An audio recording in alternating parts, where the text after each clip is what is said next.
me, what I'll do is I'll just test this by sharing the screen so that we can make sure. Yeah, there we go. Hello, Alex. Hello, hello. Hello, everyone. Hi, Fatih. Hello. This is great. Look at that. Nearly 79 participants. Yes, it's Hi great. there. Dark energy. Yeah, I see some really interesting names here. James Quasars. I like Quasars here. Is one of Yes. your Quasars? So if you remember our team names, Yeah. Quasars, actually it's a new team name. Probably we picked that up after Yes. your times. Quasar is one name, and we have Supernovas is one name. That was Tim's suggestion. Most likely because of you. Yeah, I see that. We are aliens. I see several people. We have aliens. Aliens? Yeah, we have aliens as well. Angels. Titans, lanterns, phoenix, catalysts. I see that. What else? Lightning. We have lightning, tornadoes. Stars. Yeah, Phoenix, supernova, quasar. Exactly. Yeah, I and love angels. Wonders, also wonders. I like wonders too. And well, these names are picked by Tim Draper, right. actually. Well, that's fantastic. Yeah. And now, all of you participants, you're from all over the world, right? Absolutely. Yeah. We have 34, I guess, different countries in this class. Oh my, this is incredible. I mean, it's unfortunate that you can't all be in Menlo Park at Draper University itself, but it's really great with today's technology. We can have these worldwide meetings, in some ways more easily, because people for us is easy. travel and, if they have family or other obligations at home, they might not be able to attend a Draper University session otherwise. So, and less expensive also. It's expensive also, right? So there are some. Living in Bay Area is expensive, unfortunately. Well, that's right. Okay, less expensive than fly. Yes, that's right. Yes. Yeah, country like ours, even if anybody want to go from Nepal, they won't get the visa as well. It's a problem. Yes, that's right. I have some scholars who want to come to Berkeley, but they're having trouble getting visas right now. Yeah. Both because of our administration, which is a little bit crazy, and also because of COVID-19 right now, a lot of the embassies are closed. Yeah. I know the Israeli embassy is closed until September for the issuance of visas. So, unfortunately, it got politicized, and until the end of the year, I don't think it's going to change visa-wise too much. Yeah, that's right. It's become very politicized. The whole pandemic, in fact, has become politicized. All right, I think we're good to start. If you're ready, Alex. Yeah, I'm all set. All right, everyone, please mute yourself during the talk if you're not talking, if you're not asking a question. And today, I think it's going to be a great day. We have a true legend participating in our session today. Alex actually have been at Draper University in the past, probably before my session. I was a part of Summer 17. I never had a chance to listen to him. Today is going to be my first time as well. He's a professor of astronomy at University of California, Berkeley.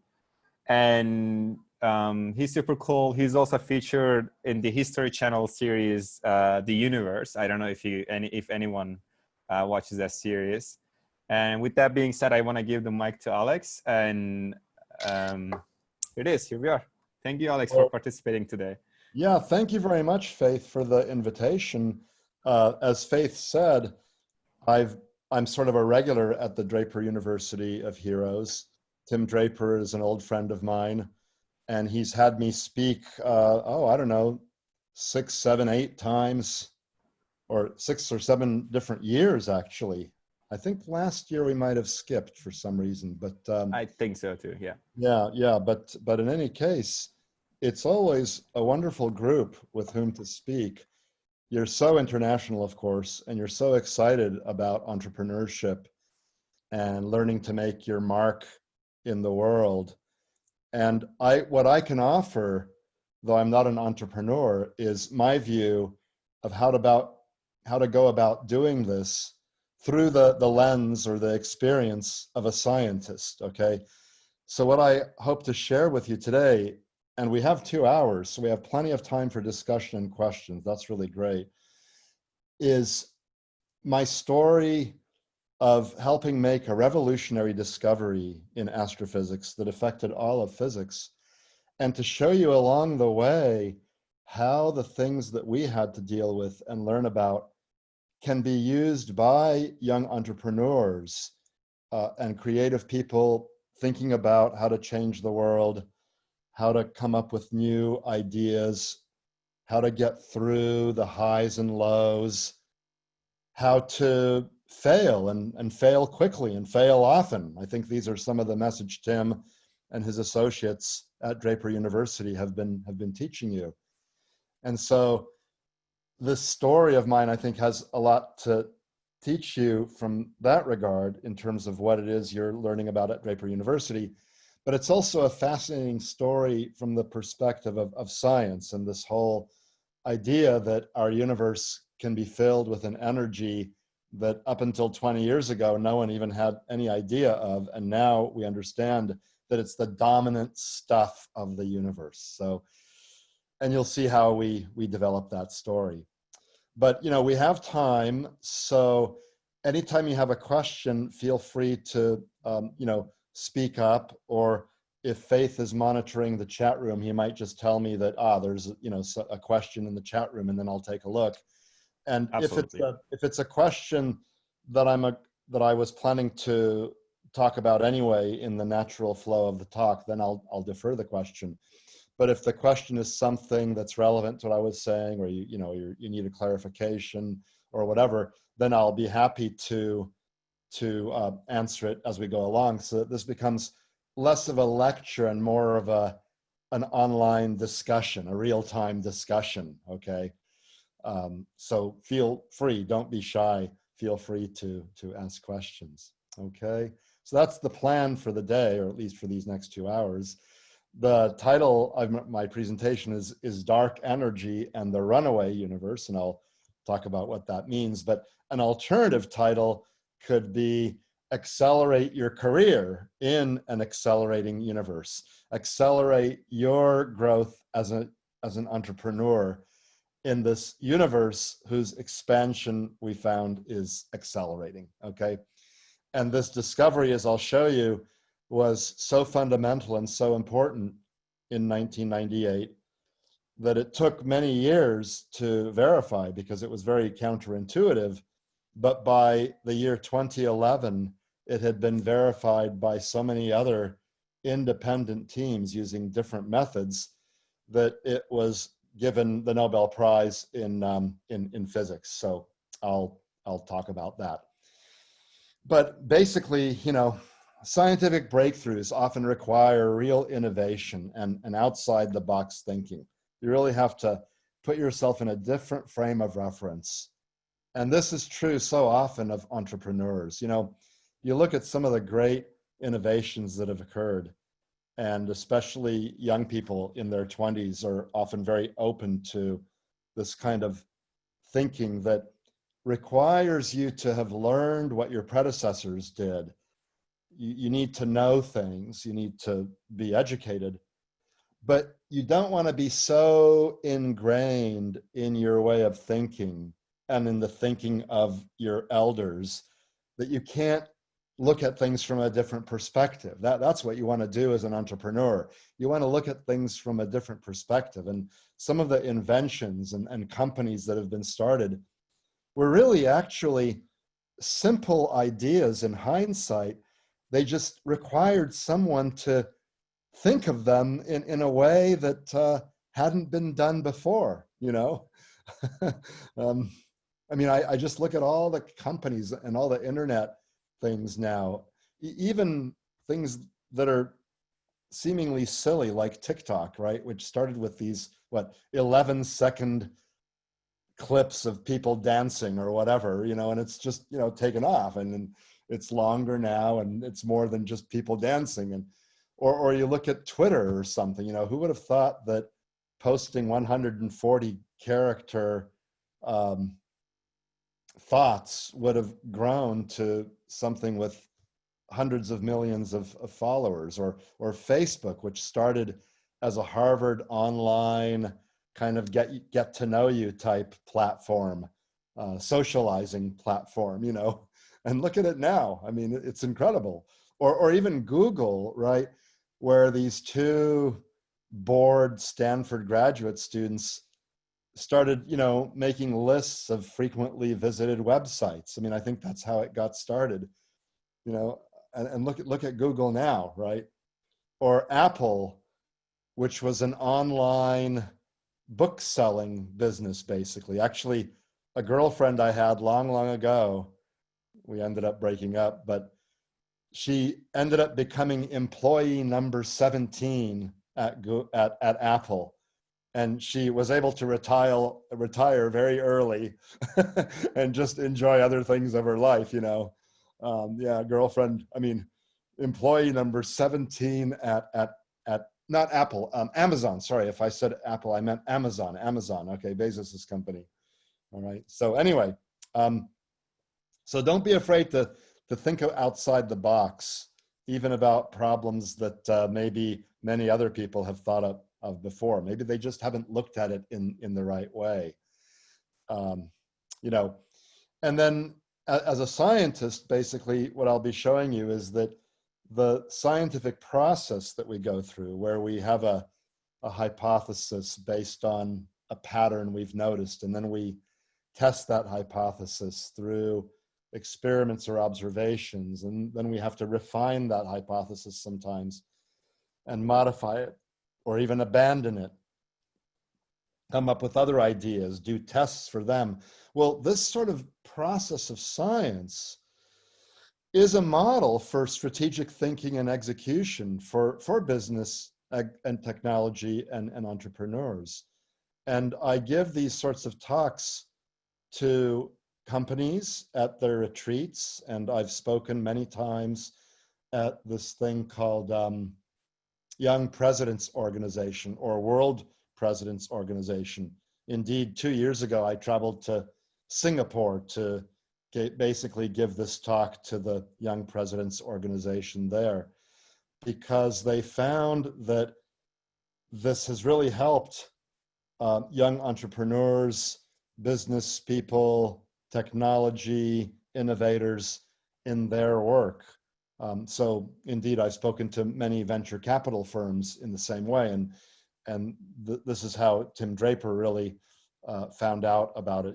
He's a friend of mine through other channels, and he found out that I give these talks to presidents and VC companies and things like that. So he said, hey, why don't you come to Draper University and give us your spiel and talk about it. So, this scientific process incorporates general principles that can accelerate your career in the corporate world or in the world of entrepreneurs. So that's the idea. Okay. And I see Faith there monitoring chats and stuff. So this example that I'm going to give from my own career is on the expansion of the universe, and the expansion of the universe is speeding up, accelerating, rather than slowing down with time. And this study of the expansion of the universe is the subset of astronomy known as cosmology. Cosmology is that subset of astronomy that deals with the structure and evolution of the universe as a whole. We're interested in the formation of galaxies, big groups of stars. We're interested in the shape of the universe, in whether the universe is infinite or not, how it came to be, how it's been evolving. And so for 30 or more years, I've been studying the expansion of the universe, but it led us to this incredible discovery that I'll be telling you about, a discovery that ended up being recognized with the 2011 Nobel Prize in physics, not the Nobel Peace Prize. Sometimes people say, oh, your team won the Nobel Peace Prize. Well, although we would like to bring about world peace, I don't think we've done it. And we don't deserve the Nobel Peace Prize, but it's a Nobel Prize in physics, which in many ways, actually, it's a more objective and quantitative prize. Many of the Nobel Peace Prizes, in my own opinion, have been given to questionable people who maybe did one or two things to try to bring about world peace, but in other ways, in a sense, did the opposite. But the prize in physics is based on quite objective criteria because other scientists can test what it is we've proposed and see whether we're correct. The scientific process, in a sense, is a self-correcting process. You can't just claim something to be true. Other people will want to test what it is you said. And indeed, many people in 1998, including ourselves, were skeptical about what it is we thought we had found. But in the process of trying to disprove us, the data that they gathered showed that indeed we're right. So we have each two questions, stage, actually. I will, oh, go ahead. Is the energy you speak of the law of attraction? So let's see, let me just check this. Is the energy you speak of the law of attraction from Clint? Yeah. So it's a great question, Clint. It's precisely because it's not the law of attraction that it's so unexpected and interesting. Gravity pulls, right? So I've got my phone here and gravity pulls on it. But in fact, what we have here is something that's pushing the universe apart. So it's kind of an anti-gravity, okay? Yeah, it's very, so damn interesting, Marie Marx says. And then I see from James, a not so quick question, but let me read it anyway. If the scientific model is already being used by most startups in very large measure, why is the world going to hell in a handbasket? Oh, Haya, I hadn't seen that abbreviation before. Well, you know, the world, that is not a quick question, as you say, James, but it's still an interesting one. You know, why is the world going to hell in a handbasket? Well, you know, I'm not sure, but I would say that in the past, 30 or 40 years of the high-tech world, we've actually improved things a lot. We have the technology to hold these Zoom sessions now. We didn't even have that a few years ago. We had Skype, with which you could have a conversation with one or two people, but Zoom and Google meetings and things like that, and even Skype has the possibility of many people. That wasn't possible before, and without the fast internet, it wasn't possible. So many things are actually better because of the startup world and stuff. And I think we need to look at bigger questions, like questions of global climate change and the ultra-nationalism, I think, that we see in not just the US, but some other countries as well is a problem. And, but I think creative young people such as yourselves are in a position to help things. I mean, in some ways, my generation, the older generation, has screwed things up for you. We've accelerated progress in the world a lot in many ways, but at the expense of polluting the world and increasing the CO2 content. So now young entrepreneurs, maybe you can find a way to sequester the carbon or lower emissions, like Elon Musk with his electric cars. Not that electricity comes for free, you have to create it too. And there are some ways that pollute the world and some ways that don't. But, anyway, I think we have improved the world in many ways, and hundreds of millions of people, for example, in China, have been brought out of poverty, but at the expense of increasing the amount of particulate matter. And so, in fact, 1.5 million people a year die in China because of the extreme pollution. So with the good has come the bad, and young entrepreneurs and people in engineering, and often engineers are entrepreneurs. You guys can help solve some of these problems. Okay, so James says thanks for that. Yes, heck the carbon. way to go against climate change. Thanks. And so I see so many, how does this relate to quantum entanglement? Let me defer some of these things, but keep the questions coming. Wow, look at all these amazing things. Let me just make a screenshot. But I think Faith has a way of keeping all these questions, and depending on how much time we have, some of them, like quantum entanglement and fifth and sixth dimensions, I may or may not have time to get into, just depending on how far afield we get. But this is fantastic. Like some weeks ago, Faith and I and others at Draper were wondering, well, how do we conduct this particular session? Do we go and have a breakout thing? And we decided that there will probably be so many questions that we can probably just go into interesting tangents by looking at the various questions. So great, I like all these. Let me defer a few of them to a little bit later, okay? Because some of them I see, like whether it's an attraction or a repulsion, or I'll cover anyway. But yeah, you guys are always great. I always love the students at Draper University. You're so full of questions and excitement. And anyway, so anyway, it was a major cutting edge insight that we went through. And as with so many things for young entrepreneurs, people in business, people in the corporate world, this discovery I'll tell you about required extensive innovation, outside the box thinking, big data, large teams, competition, as I'll showed you, and international collaboration. So it requires everything, and a lot of the things that are required in your world as well. And as I said, it led to the Nobel Prize. Now, the rules of the Nobel are that no more than 3 people can get it, because the Nobel Prize was established long ago when scientists were rugged individualists who pretty much worked alone or in very small teams. Now, big science is done by large teams, and that's still not recognized by the Nobel Committee, which just gives it to the leaders. But there were 2 leaders, Saul Perlmutter at Berkeley, Brian Schmidt in Australia, and my postdoctoral scholar, Adam Rees, who's now a professor at Johns Hopkins University, but he was a postdoctoral scholar working under my direction at Berkeley at the time we made the discovery. And he was probably the first person on both teams to really recognize what the data were trying to tell us. So I'm glad the Nobel team didn't just to choose the official leaders, but also someone who at the time was quite young.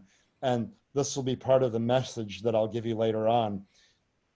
Seize the opportunity to become the person who really makes the change.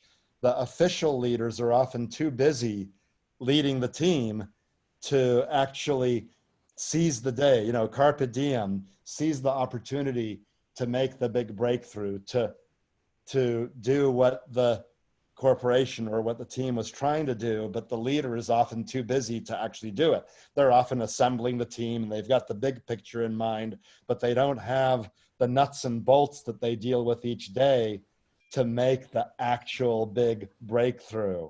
But you, as a young person on a new team, can be the person who seizes that opportunity and makes the breakthrough. Okay, so that'll be one of the messages I'll give you. But the most extreme example now of big science is the Large Hadron Collider, which is at the border of Switzerland and France. I mean, do we have anyone from either Switzerland or France in this session of the Draper University? I see Faith nodding there. So yeah, at your boundary, there's this giant circular ring, which is a giant particle accelerator, a little bit like the Stanford Linear Accelerator, SLAC, which is very close to Menlo Park, where Draper University is located. But instead of being a linear accelerator, where the particles are accelerated and they have to stop or whatever, this thing goes around and around, and so you keep on accelerating over and over and over again, and you can get them to much higher energies than at SLAC, and then they bang them together and they create all kinds of new particles, including a thing called the Higgs particle, and they found that in 2012, and it was just a fantastic discovery, but it was really big science with 6,000 to 8,000 engineers and scientists and physicists. So there were real opportunities for a person to grab hold of one part of that project and really make a difference, despite all these people who were sort of milling around, and they were doing important work.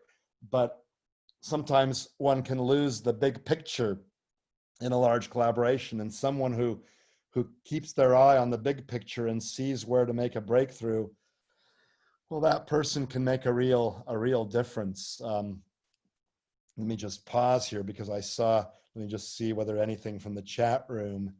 Yeah, Spain, French, yeah, France, very good. Yeah, gravity is defined as a pull force. What force is accelerating the universe? I'll get to that. Do I believe the universe is continually expanding and contracting? I'll get to that too, okay? Great questions. It shows you're really thinking about what I'm saying. Good. So let me get to the beginning of how this discovery was made. We have to go back a century, really, to Edwin Hubble, after whom the Hubble Space Telescope is named. And he was looking at galaxies. Now, galaxies are giant collections of stars, you know, thousands of hundreds of millions of stars. What we would say in the US is 100 billion stars. Now, I know in different countries the term billion means different things, but I mean 100,000 million stars, all bound by gravity, this attractive force, into a gigantic structure, 100,000 light years across. Now, a light year is 10 million kilometers. Okay, that's one light year. It's the distance light travels in 1 year. And yet a galaxy is 100,000 of these light years across. I mean, the numbers are staggering. Our sun, if this were the Milky Way galaxy, and this is not, this is a different galaxy. We can't see the Milky Way galaxy from the outside, but if this were the Milky Way galaxy, our sun would be just one star, about 2/3 of the way out from the center toward the edge. You know, one star out of 100 billion. And that's just one galaxy. There are galaxies all over the place. This is the realm of cosmologists. And I have to pinch myself that I've been so lucky to work in this field. I mean, the numbers are staggering, okay? But we live in such a galaxy. And Edwin Hubble was studying these galaxies, and he found something very interesting nearly a century ago. He found that the galaxies are moving away from us, but the nearby galaxies, like this big bright one, are moving away pretty fast. But more distant galaxies, like these ones that look fainter and smaller, they're more distant, and they're moving away faster than these bright nearby galaxies. So pretty much all the galaxies are moving away from us, but right now at a given time, the more distant ones are moving faster than the nearby ones, okay? So the idea is that the universe is expanding. Here we are, the Milky Way galaxy, and here are these other galaxies, and the nearby ones are moving away pretty quickly, but the more distant ones are moving away more quickly, okay? So you have an expanding universe, and I like to pause here because there's something strange about this diagram. If you think something's strange about it, let me just see the chat room here. You know, type what you think is strange. Do you have plans to travel in space? Virgin Galactic or Blue Origin? I wish. Anyway, yeah. So Alexander is saying we're not at the center, and Pedro, we're at the center. But Alexander says, why should we be at the center? You know, we shouldn't be at the center of the universe. Yeah, so what's at the center? You know, the Earth looks kind of like a spider. Okay, well, maybe that's just the diagram, but yeah, why would we be at the center? You know, do all these other galaxies not like us? Is it something we said? You know, do we smell? Are all these other galaxies lactose intolerant? That's a joke. Get it? Milky Way galaxy, lactose intolerant galaxies. Haha. Or when I talk about cosmology to my class at Berkeley, I say, what's the problem? Are we from Stanford or something? Get it? We're big academic and athletic rivals, Berkeley and Stanford. But, you know, Stanford's a great institution. I tip my hat to Stanford. It's an outstanding institution. It's just not quite as outstanding as Berkeley, as Cal. With no offense to those of you who may have gone to Stanford or have relatives who went to Stanford. Let's see if there's any comments on that. Go Bears. Yeah, Catherine Owen, go Bears. And Chloe Owen, go Bears. And Pedro, laugh out loud. So Chloe and Catherine, are you Bears fans? Oh, Greg, go Cardinals. Okay, like I say, it's an outstanding institution, just not quite as outstanding as Cal. Go Bears. You know, we at least have Oski as our mascot. Stanford, it's got a tree. Come on, you know. Oh, Chloe says our entire family, we're sisters. The truth shall make you free. That's right, Roman. Very good. I love these chat boxes. Paris says, love that tree. Well, you know, Oski has been known to attack the tree and topple it over at some of the football games. I doubt we'll have football games this fall, by the way, folks, because of the coronavirus. Your friend Tim went to Stanford. I know. I kid him about it. You know. We still like each other, okay? Like I say, Stanford and Cal, we deeply respect each other, but we also like to tease each other, you know? And for the first time in 10 years, by the way, last year, Cal got the axe, okay? For 9 years in a row, Stanford had beat us in football. But last year, Cal got the axe. We're all friends until big game, Chloe says. That's right, you know, we're sort of crosstown rivals. But during big game week in my classes, I have to sort of tease Cal, because if I don't, then I have to tease Stanford, because if I don't, Cal students would, you know, they would attack me. Anyway, so do we live at the center of the universe? Well, it doesn't make sense, right? Why would our galaxy be at the center?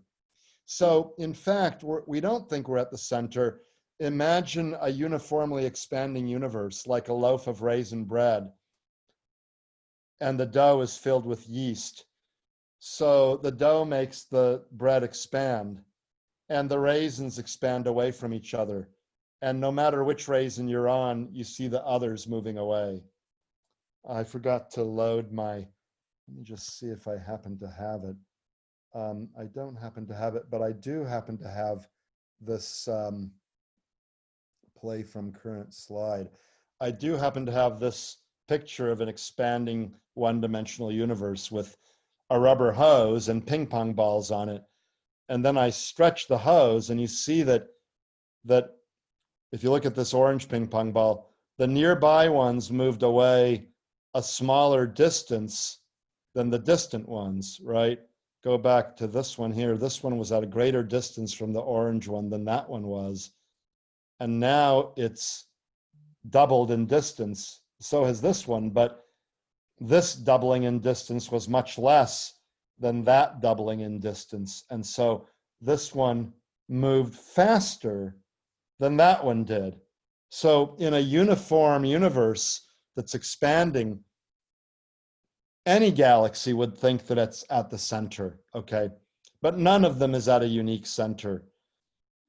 There is no unique center, in fact. If you think of a balloon that's expanding, you could have a whole bunch of dots on it. The center of the balloon is sitting there and the balloon is expanding away from it and all the dots are going farther away from each other. But the center of the balloon isn't part of the physical universe that I defined. I meant to bring my balloon. I'm sorry, I left my props in a different room because my wife was upstairs and asleep and I didn't want to wake her up. This is earlier than most astronomers wake up. And anyway, my wife's not an astronomer, but she likes to sleep in, as do I. So I forgot my props, but if you imagine a balloon and I define the universe to be that balloon, then you can say the center is the center of the balloon, but that's in a mathematically describable but not physically accessible dimension. The dots themselves live on the balloon, and in the balloon itself, there is no center. So it's kind of a weird concept. Let's see if there's anything on the chat room. I should have become a astronomer. Okay, that means there is a center of the universe, Stephen says. Yeah, but in the case of the balloon, the center is not in a dimension that's part of the balloon itself, okay? If the balloon itself is your hypothetical universe, then the center of the universe is not part of the balloon. So in that case, Stephen, if we do have a center, if we're not an infinite universe or something, then that center might be in a dimension that we can't physically access, okay? That's what I mean. Yeah, Stephen says, perfect, thanks. And then James Quasars says to everyone, what is the relationships of solar system to the universe? So going back to my picture, you know, of this galaxy, I said our sun is just one star in a galaxy. Our solar system is just the planets going around one star in one galaxy. But there are many, many, many galaxies, hundreds of billions of galaxies in the observable part of our universe. And the observable part of our universe isn't even the whole thing. We think our universe extends out beyond the parts that we can see. So, so yeah, it's big. You know, let me just see if three more questions in the chat box here. Oh, OMG, yeah, oh my God. Read Hunter Myers. Okay, I haven't read that. So in an infinite universe, Napoleon says, the center is everywhere and its circumference nowhere. Yeah, yeah, so in an infinite universe, like think about the real number line. We think of 0 being the middle, but if you go out to positive infinity and negative infinity, you could have just as well chosen 1,000 to be your center, or negative 1 million or whatever, right? If the numbers go out infinitely in both directions, then indeed there is no center. And so if we live in an infinite universe, then there's no center for that reason. So, and we don't know yet whether we live in a balloon-shaped universe that has a center but in a different dimension, or whether we live in an infinite universe. So pretty cool. I think we should give a little bit pause to questions because we're running a little bit late.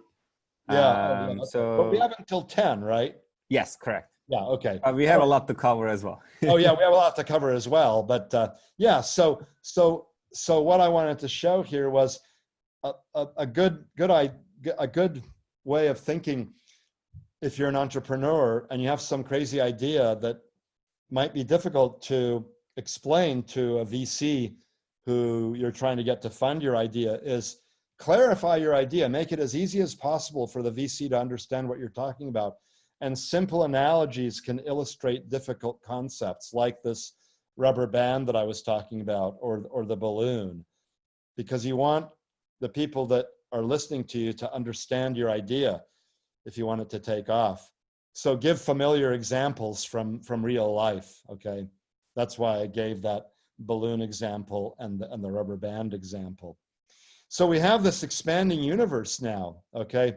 And let me just escape for a second here because I wanted to not show all the slides because otherwise I'll run out of time. But I have this expanding universe here, and you know, using telescopes like the Hubble Space Telescope and Lick Observatory, which I have on my T-shirt here.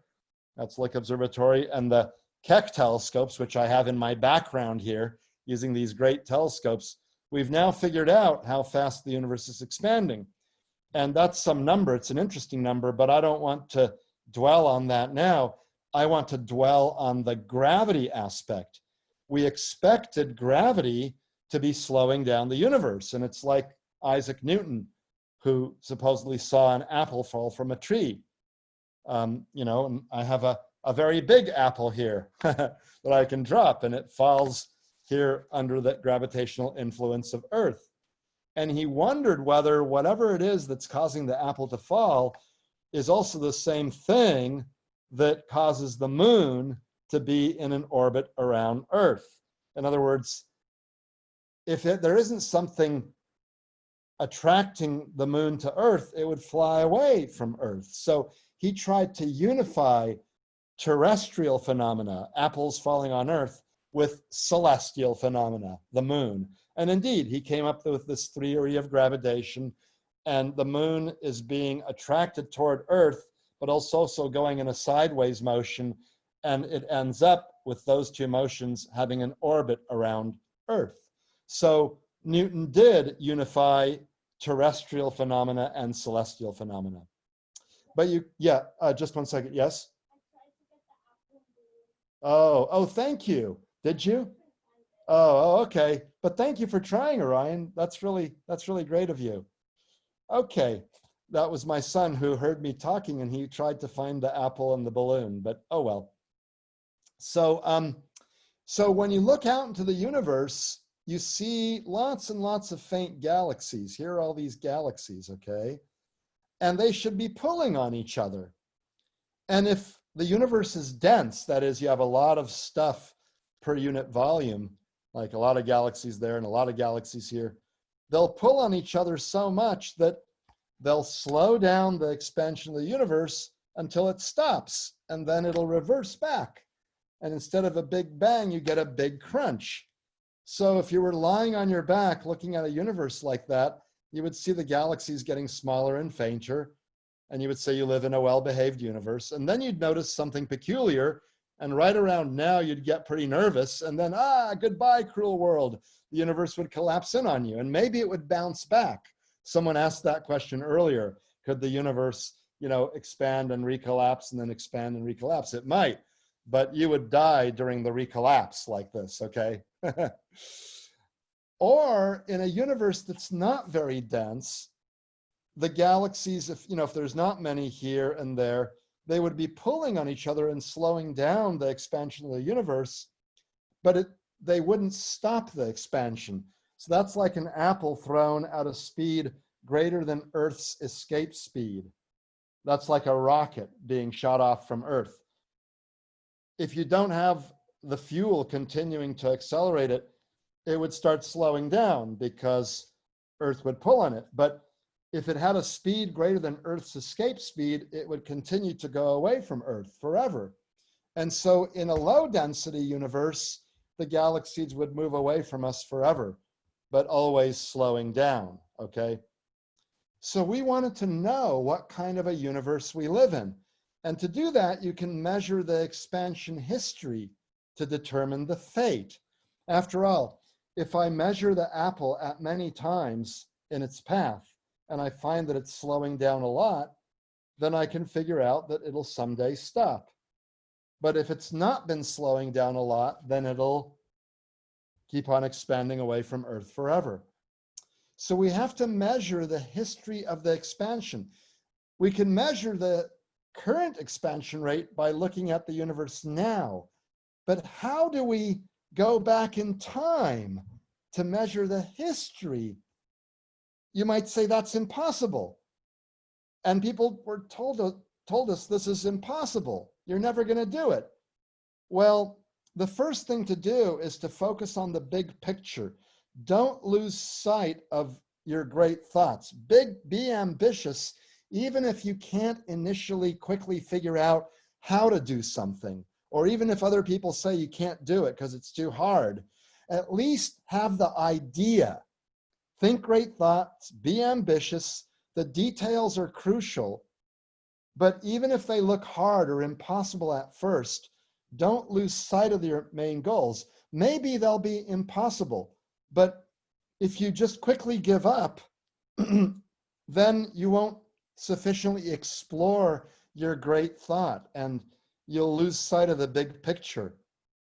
The details, as we'll see, are important, but don't drown in them, okay? So we said, okay, maybe it's hard, maybe it's even impossible. We aren't sure yet what the details are to actually make this measurement, but at least in principle, if you measure how much the universe has been slowing down with time, you could predict the fate, okay? So we thought about how to do this, and we did think of a way.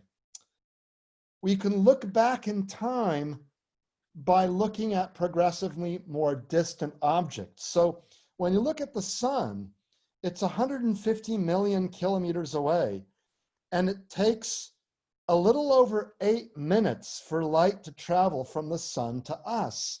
It's 8 light minutes away. So you're looking at the sun not as it is right now, but as it was 8.3 minutes ago. Even the nearest stars you look at are tens or hundreds of light years away. So when you're looking at stars, you're not looking at them as they are right now. You're looking at them as they used to be tens or hundreds of years ago, back in time. And when you look at galaxies that are millions or even billions of light years away, you're looking at them as they were millions or billions of years ago. And encoded in the light is information about how fast the universe was expanding billions of years ago. So that's the idea. By looking far away, you're looking back in time and you can measure the history of the expansion of the universe and thus predict the future. That's the idea we came up with. Now you might say, how do you know the distance of this galaxy? Well, for a nearby galaxy, you can take a picture with, say, the Hubble Space Telescope, and you can see individual stars. Here they are. And let's say you recognize this star as being just like Betelgeuse, the left shoulder of the great hunter Orion. Here's his left shoulder, there's his right shoulder, there's his head, there's his belt, his sword, his left foot, right foot. Okay.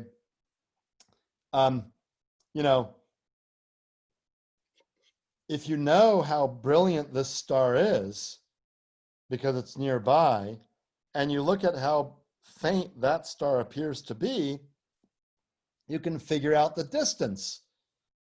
You use this all the time when you judge the distance of an oncoming car at night. You look at the headlights of a car that's nearby at known distance, and then you look at fainter headlights, and your brain does this calculation of how far away the car is. It's called the inverse square law of light. Well, cars, stars, we can use the same technique. Find a star in a distant galaxy whose power, whose true luminosity you know, and compare that luminosity, that power, with the observed apparent brightness of the star, and you get the distance of the galaxy. That's what we do. And I'll get to the questions in a moment. Let me just finish my thought here. You might say, well, in the distant galaxies, you can't see individual stars, so your technique won't work. But, we were told this cannot be done. Give up, because you can't see individual stars in the distant galaxies. Well, we said, no, let's innovate. We've got to find a way to do this.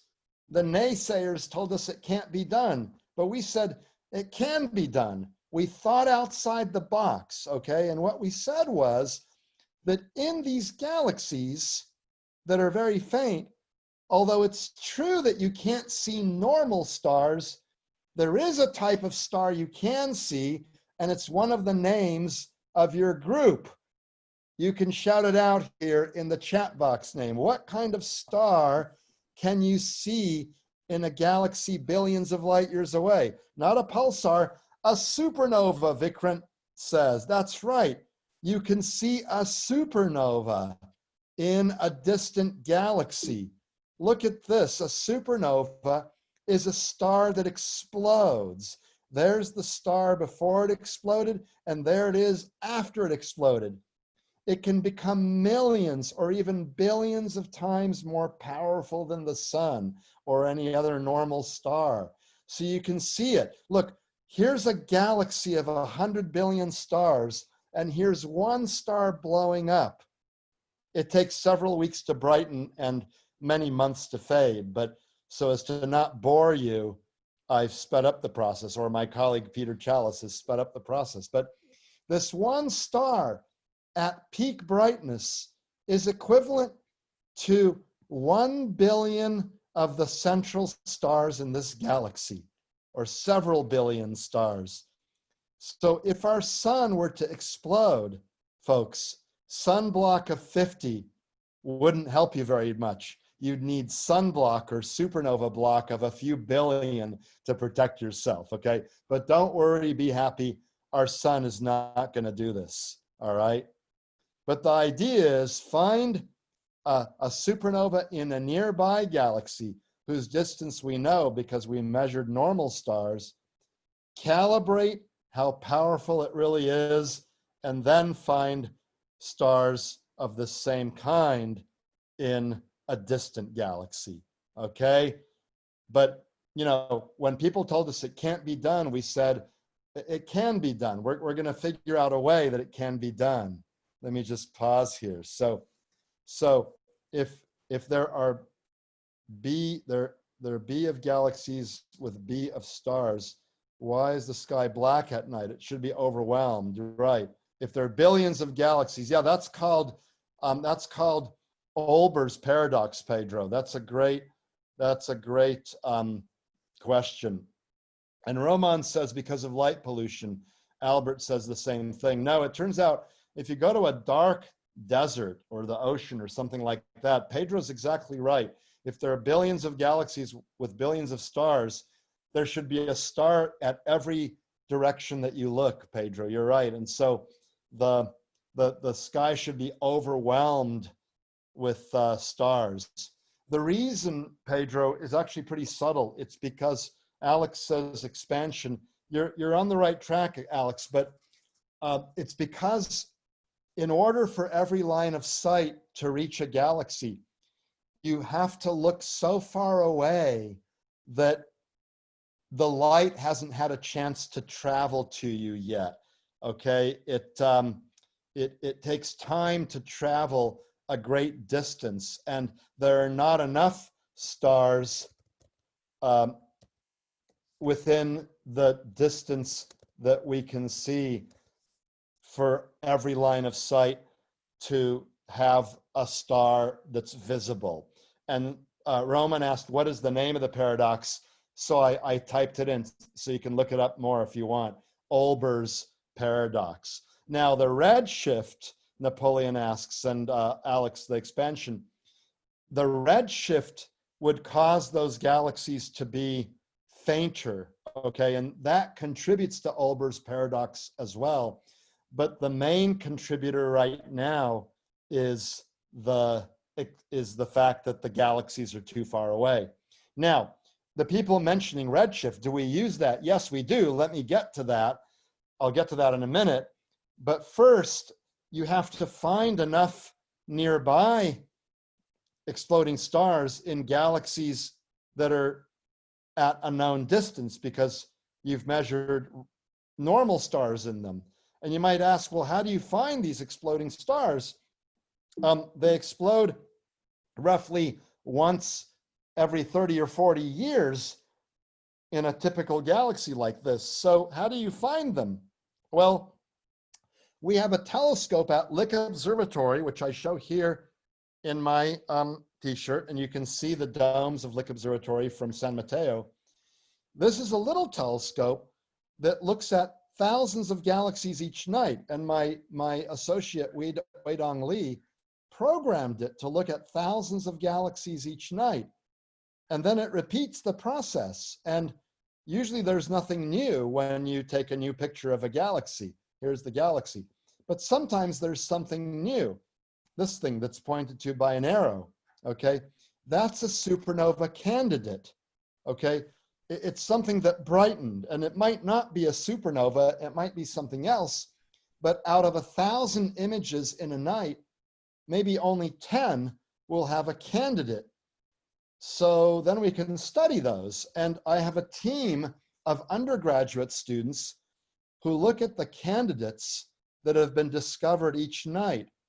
And they, with their superior brain-eye combination, look at those candidates and determine which ones are likely to be genuine exploding stars, genuine supernovae.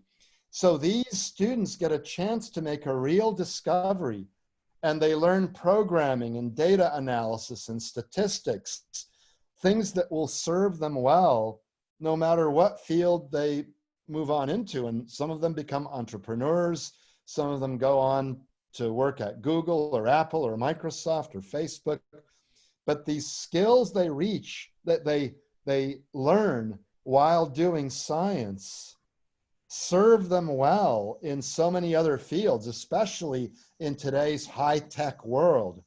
So very few of them go on to become professors of astrophysics, and that's okay. They go on into fields that are more immediately useful to society, like engineering and computer science and medical physics and applied physics. But they learn their skills that they learned as a scientist. And so for many of you, I think learning more about science will help you in your quest to be an entrepreneur or in the corporate world or whatever. Science is a great way to learn how to think and solve problems. You know, yeah, awesome. I see other, yeah, so many questions. Yeah, wow. You know, so the number of photons is limited, and that's why not all of them reaches Earth. It's more, Pedro, that the stars, the galaxies are so far away in this vast space, as Vishnu said, that they haven't had a chance to reach us in the 13 billion years that the universe has existed. So in other words, we'd have to be able to look to a much greater distance before each line of sight has reached us. And Pedro says, but older light should have reached us by now. The problem is that the universe became big before stars formed. Stars formed about 100 million years after the universe became big. And then the light from stars started reaching us. But you'd need to have the universe be old enough for the light to reach us. And someone here said, Roman said, not necessarily, Pedro, they are outside the light cone. That's exactly right, Roman. Our light cone is that cone of space from which light has had a chance to reach us. Something whose light started beyond our light cone or our light horizon hasn't had a chance to reach us yet. And that's why the sky is dark at night. Fascinating thing.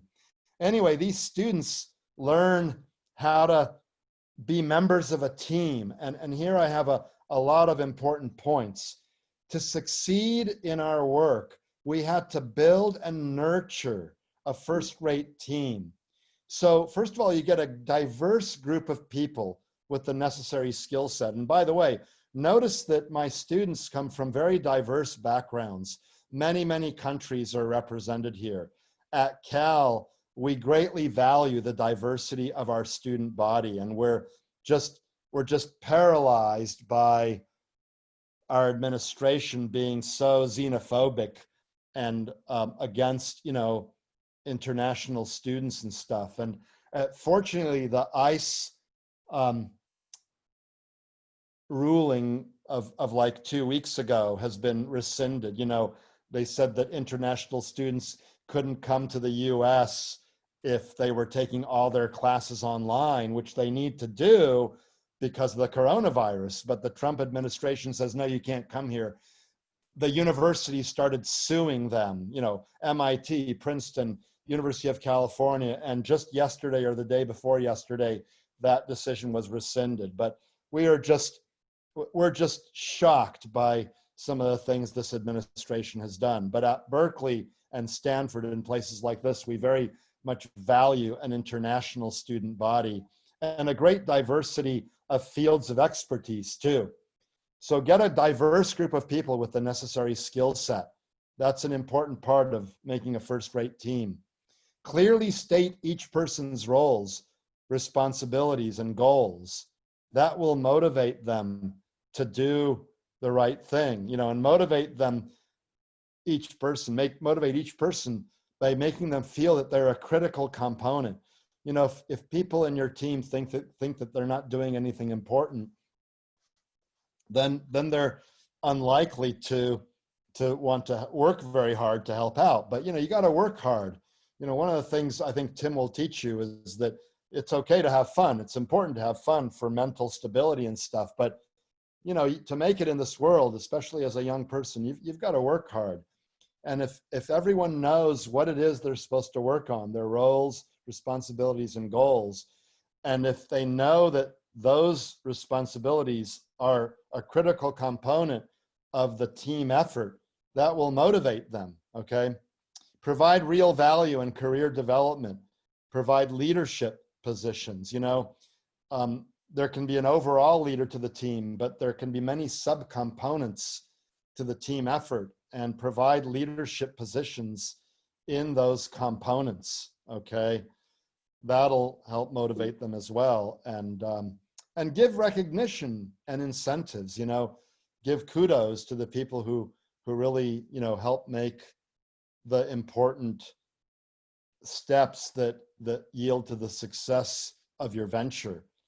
You know, and Sanat says, in an early startup, does this still apply? Or is it okay to have members taking on various roles as needed? Yeah, it depends on your startup, of course, but some startups, initially, the group of people is very, very focused on one task at hand. But as that startup grows, you start having to branch off, and no single person can know what's going on in the whole thing. And so you have people then taking on various roles as needed, all right? You will have to take on various roles. Everyone in early startups wears multiple hats from my experience. Yeah, but as the startup grows, it can become difficult to take on multiple hats and be, you know, an expert. Now, obviously, when Sergey Brin and Larry Page were dreaming up Google, you know, they were all there was. You know, it was the Google twins, right? They had to think up the whole thing. And another example, you know, Steve Jobs and Steve Wozniak starting up Apple. They were just these two kids, basically, you know. Or Bill Gates, Microsoft. You know, he had the idea, but I have a photograph. I used to have it in my office before we had to change buildings, but it's an old photograph from like 1979 or 1980. And it's a team of 20 people, you know, kind of shaggy haired like me, haven't had a haircut in 4 months. And they, you know, they kind of looked like beatniks and stuff. This was the 70s. And the caption under the photograph says, "Would you have invested?" And this was early Microsoft, okay? So, you know, Bill Gates was there and a few other people were there, but then they built up a team of about 20 people, you know, because it became a bigger project than they alone could do. Roman says, you'll have to take on various roles. Everyone in early startups wear multiple hats. I've heard Urs never trusted Bryn Page with production code. That's an interesting one. Yeah. I might be mispronouncing it, but Jauher's ID. I did my undergrad in astrophysics and math and come to US for the master's, but got into computer design. But studying the universe helped me develop new chip technologies. There you go. Good job. I'm sorry, this was private, but I'm reading it to you. I believe entrepreneurs must study the universe to innovate. Thank you. Hey, Jauhar, make that a public comment, because I think Faith will be able to save this entire chat. And at the end, Faith, please send me and all of your participants the whole chat.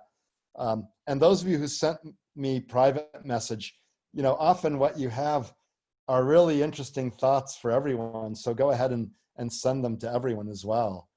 But anyway, so you have to find lots of these nearby guys in order to calibrate them.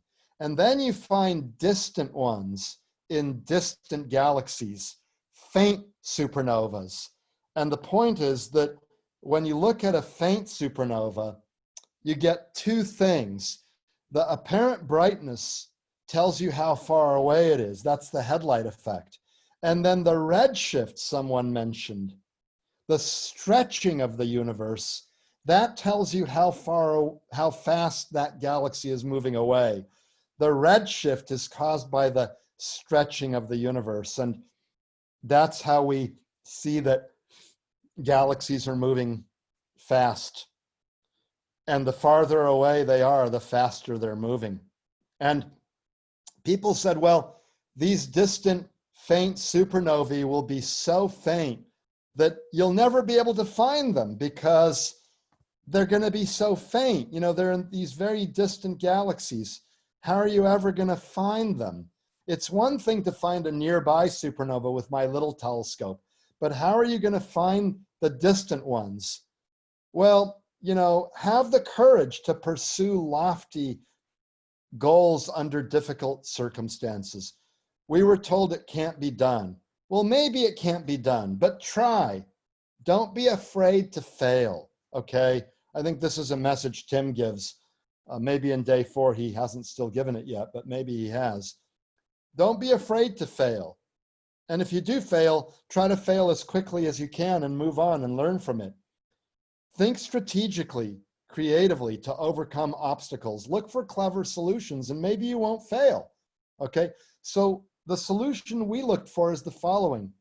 Use telescopes to take wide angle pictures of the sky, not just pictures of one galaxy or 2 galaxies, but big, huge, wide angle cameras that take pictures of, you know, thousands of galaxies in one picture, you know, tens or hundreds of thousands of galaxies in one night.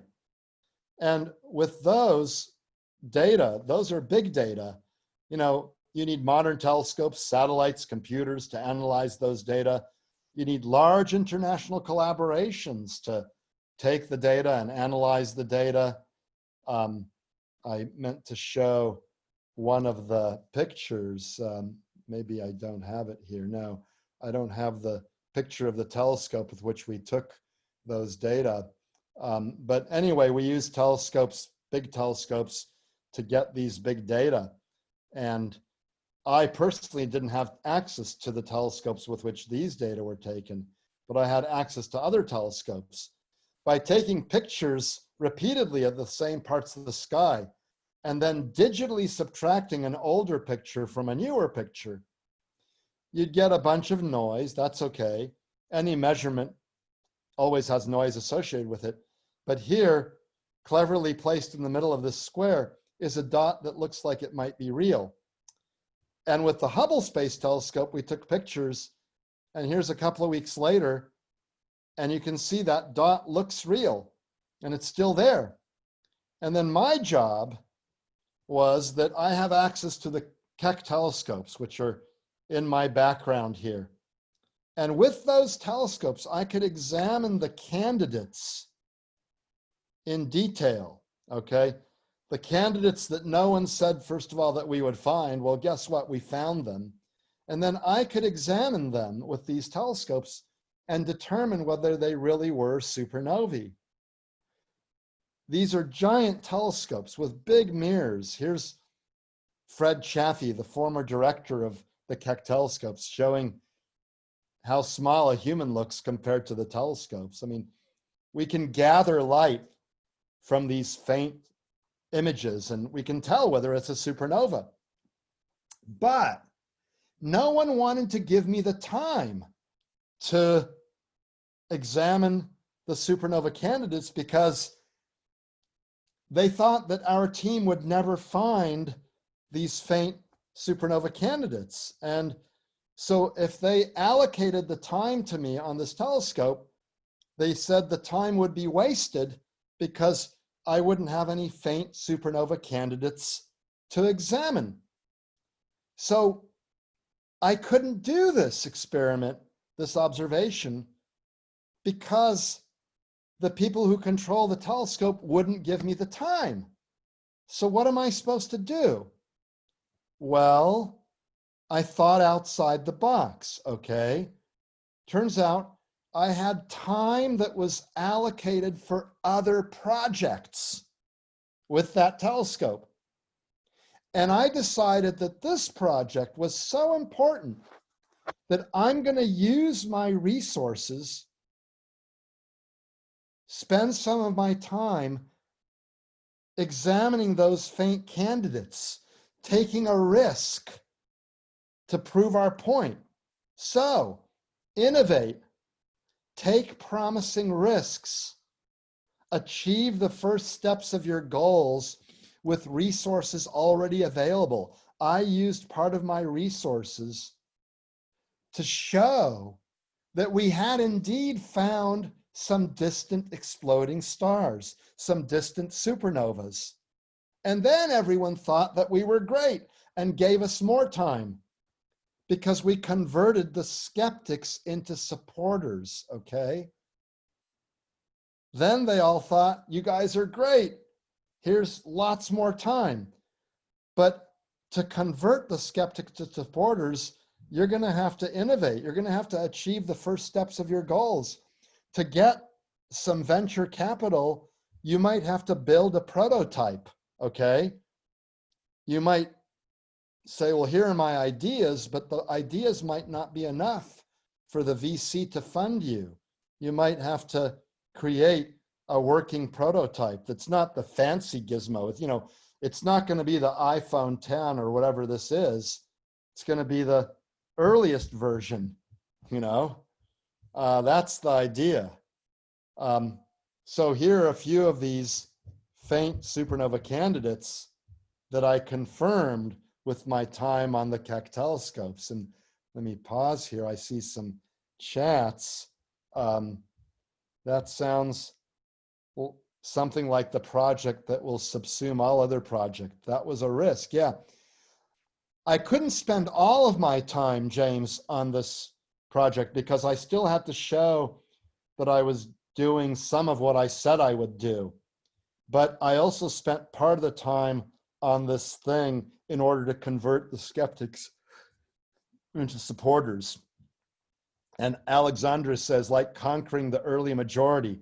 After conquering the early adopters, consider the diffusion of innovation's law. Yeah. James says, I'm talking about my project. Yeah, you're talking about your project, but the point is that your project clearly has relevance to what I was just saying more broadly speaking. See, you know, so amen, that's right. That was my point, is that much of what I say here was what we learned from the project of studying the expansion of the universe. But my point to be here, since your class is not an astrophysics class, it's to teach you what I've learned that may be applicable to you, but based on this science project, okay? So here are some of these faint supernovae, and what we found was really stunning. They're faint. They're fainter than they had any right to be. They're so far away that they're more distant than they could have gotten in the amount of time the universe has existed. So that sounds weird. The apple analogy. Well, suppose I drop this, suppose the universe is 1 second old and I toss this apple and I measure its distance from my hands in 1 second. So that's some distance, 1 foot maybe. But remember, Earth has been pulling down on the apple, slowing it down. If Earth's gravity were less, in 1 second, this apple would travel farther. Now I can't make Earth's gravity less, but I can throw the apple faster and it would get to a greater distance. That's the same effect. If there were no gravity, if there were no Earth, the apple wouldn't slow down, right? So it would travel even farther in 1 second. But that's the best you can do. No gravity. If there's some gravity, it won't travel as far. If there's no gravity, it travels the farthest. But how could you get it to travel even farther? And that's what we measured. Well, if it traveled even farther, it must have accelerated. It's like you've got a rocket attached to this apple and it goes zoop, and it gets to a greater distance than it would have had there been even no gravity, and certainly much greater distance than if there had been attractive gravity slowing it down. So it accelerated. People said that result is impossible. It's incorrect. Gravity pulls, gravity sucks. How could this possibly be true? So we said, no, defy convention. And in fact, one of the Young Presidents Organization meetings at which I spoke was this one in Singapore, and its theme was defy convention. So this slide is from that conference. I love the title of the conference, Defy Convention, all right? And again, think outside the box. What could be causing acceleration? Well, if it's not attractive gravity, maybe it's some sort of a cosmic anti-gravity, all right? Maybe attractive gravity is not all that there is in the world. Maybe there's something more. Think outside the box. The biggest breakthroughs often require this. Now, don't be sloppy. We had to make sure we had analyzed our data carefully and correctly. But if you've checked and rechecked your work and you think you're right, be bold. Take a chance. You might still be wrong, but take a chance. Make a big splash. If you're wrong, but for good reasons, that's okay. If you're wrong because you added 2 and 2 and you got 5, that's a pretty embarrassing reason, okay? You should have checked your work. But if you end up being wrong for something subtle, that's okay. If you never take a chance, you'll never make the breakthrough, right? I mean, if Bill Gates hadn't taken a chance on Microsoft, I'm sure he didn't have it all worked out. And certainly Apple didn't have the iPhone worked out. I mean, they even folded a couple of times, right? Or almost folded. I mean, Steve Jobs was fired by his board because he didn't have all the answers at first and stuff, but he had enough of it that Apple became one of the greatest companies in the world, all right? So be bold, take a chance, make a big splash. You'll never make it unless you're bold at some point. And if you fail, that's okay. Learn, move onward, okay? If you never fail, it probably means you're not taking enough chances. Let's see the chat box here. Yeah, amazing session. I wish I knew physics well. Thank you, Gayan. Eratosthenes. Yeah, James, because if health does not improve on planet Earth, all may be lost sooner. One more tidbit. People are suffering and dying unnecessarily now. That's true. Yeah, sounds like Tom says, sounds like running a business. Investors want you to focus on revenue, even if the innovation is the real meal ticket. That's right. Unfortunately, investors often don't look in the long run. They want the bottom line, and the bottom line is sometimes like next month or next year. Are you going to make enough money to recoup my investment?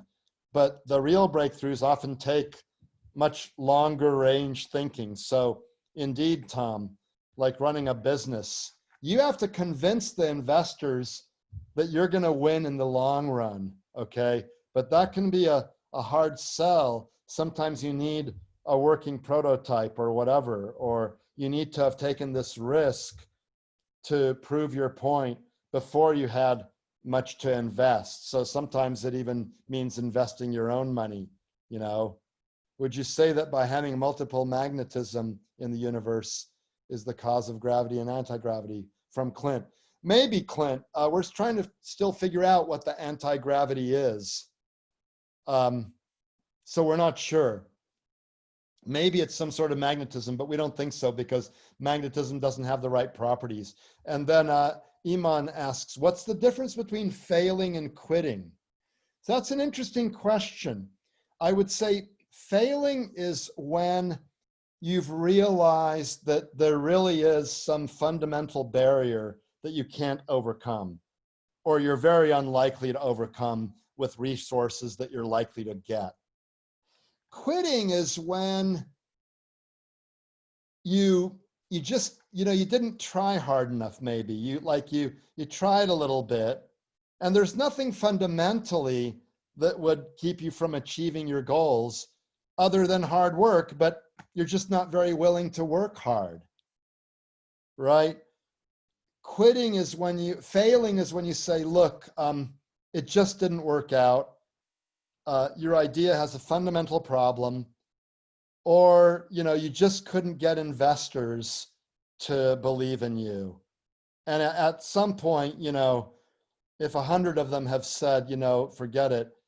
I don't know what the number is, but instead of continuing to beat your head against the wall, maybe the thing to do, if you're a creative person, is try something new, okay?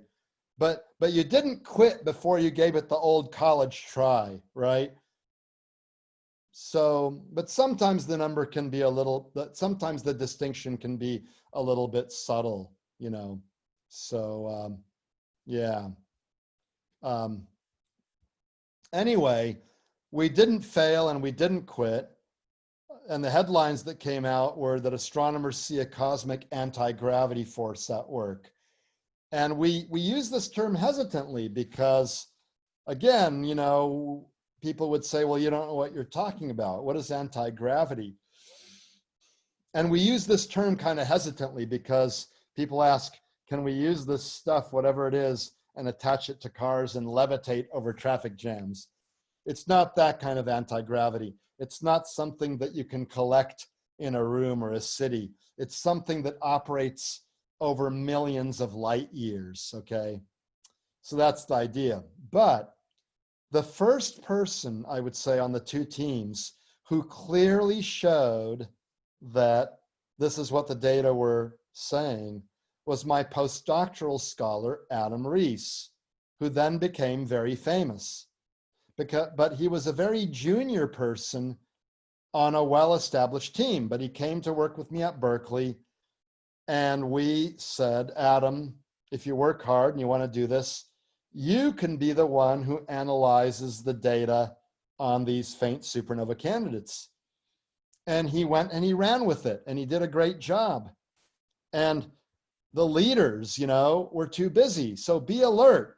Capitalize on leadership opportunities that arise. The official team leaders are often too busy to make the important breakthroughs. This is what I said earlier. Adam came along, and his graduate studies were at Harvard with Bob Kirshner, who was a member of our team.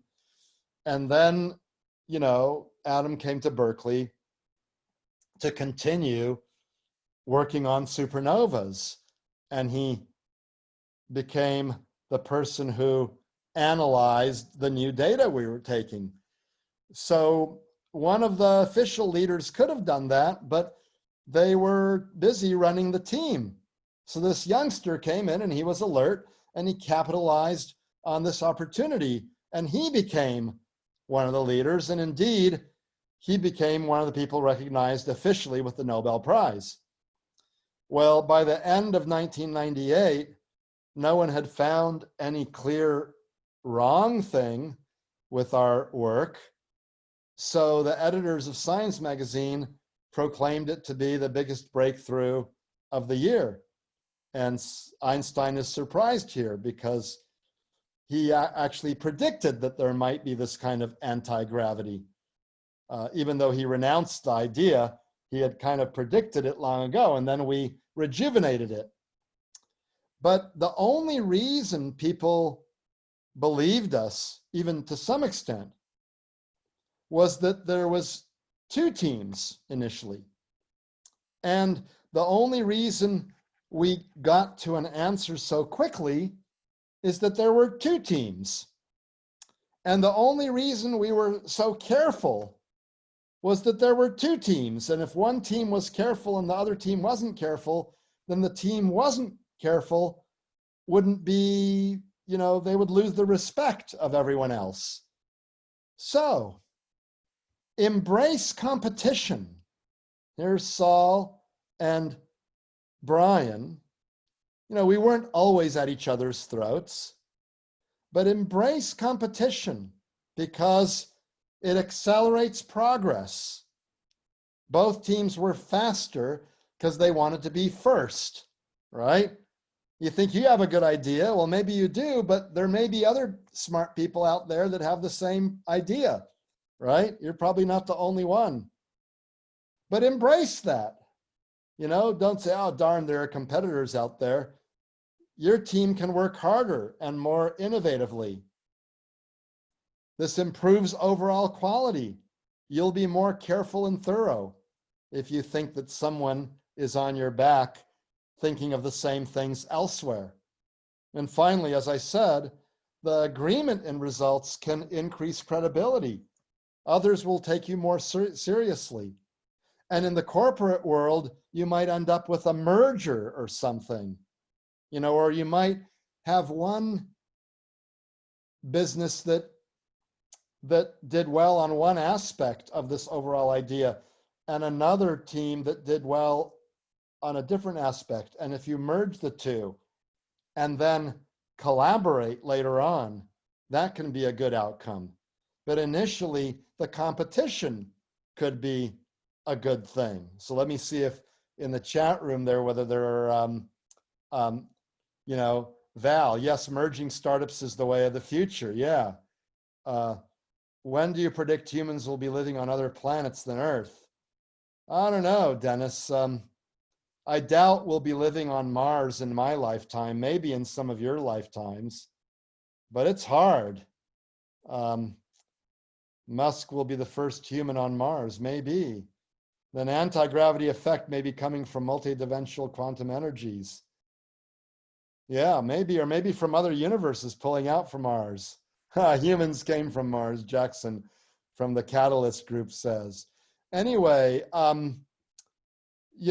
James, very inspiring chat lesson conversation. Thank you, James, But yeah, David Deutsch disagrees. Well, the quantum world and entanglement is a hard one. So anyway, initially embrace competition. That's what led to other people then looking at what it was that we had discovered. Two teams at the same time having this challenge that Einstein thought of nearly a century ago and then rejected. And, Einstein might have been wrong. He thought of a particular way in which there might be anti-gravity. It was something he called the cosmological constant. But it might not be what he said. It might be something more general. And so we call it dark energy now, of which Einstein's cosmological constant is one idea. So Einstein didn't think there could be anti-gravity. So here he is sad that he ever introduced the idea because he didn't think it was possible. He introduced it actually to have a static universe, one that's neither collapsing nor expanding. But he renounced it. And what might his reaction be now when he's found out that we've rejuvenated his idea of this cosmic anti-gravity? Sometimes when you talk a lot, your your lungs are not getting enough oxygen. Your blood and your brain are not getting enough oxygen. That's why you yawn. But anyway, this dark energy is 70% of the universe now. And until 1998, we didn't know about this slice of the cosmic pie. And then there's stuff called dark matter. That's what holds galaxies together. Otherwise, the stars and galaxies would go flying apart. And until about 40 years ago, we didn't know about that. So when I was a student, this was the whole pie, ordinary matter. And oh my, how the pie has changed. Look at that. This is not your grandmother's or your grandfather's universe, folks. And we still don't understand the dark energy and the dark matter. So, you know, the physical origin of dark matter and of dark energy, which accelerates the universe, a huge mystery, probably the most important observationally motivated problem in all of physics today. And we found it. 70% of the contents of the universe provides clues to the unification of quantum physics, the physics of the very small, and gravity, the physics of the very large. That's what we came across by just making, you know, careful, accurate measurements. And so that's why it led to the Nobel Prize. And again, according to the laws of the Nobel, it can go to at most 3 people. I'm glad it went not only to the leaders, but to Adam Rees, who was one of my proteges, and especially at the time that he was doing this work. And these 3 gentlemen understand that without the rest of us on the team, the discovery would never have been made.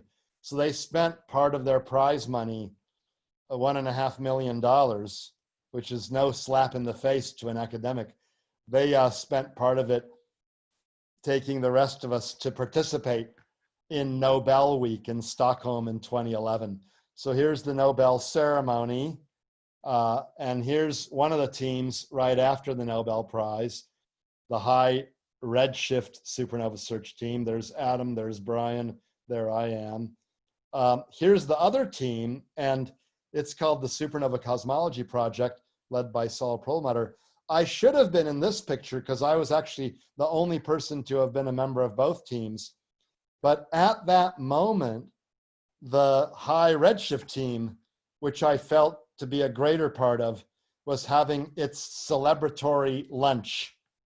And at that lunch, my wife, Noelle, revealed her consolation prize to those of us who didn't officially win the Nobel Prize. And it's a t-shirt, Dark Energy is the New Black, and I wanted to wear it today, but it's up in my bedroom and I didn't want to wake up my wife. So anyway, limited edition.